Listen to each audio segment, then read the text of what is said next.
Ruhonge rwa borithi gĩtaro-inĩ kĩa ithũĩro rĩa bũrũri nĩ rũrugũrĩtie macindano ma mahenya magerio-inĩ ma kũhũrana na ũhũthĩri wa ndawa cia kũrebia gatagatĩ-inĩ ka andũ ethĩ.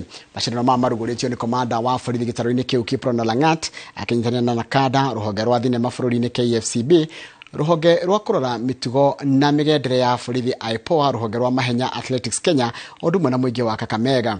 Mahenya maya ma kilomita 2 na kilomita 10 marateng'erirwo na ira arĩ hĩndĩ ya ũrugũria wa mashindano macio.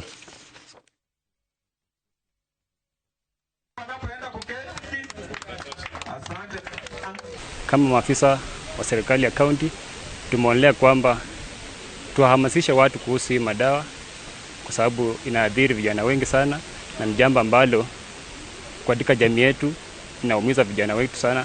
Na ningependa kuhimiza mayouth wenzangu tuweze kuwacha mambo ya matumizi ya mihadarati, ndipo tuweze kuwa na maisha marefu na afya mzuri, ambapo kuna wenye wanatuhitaji baadaye wasiende hasara. 23.8% it's not very good news. Kwa changa tuko mbele, kwa traditional lika tuko mbele, mental health tuko mbele.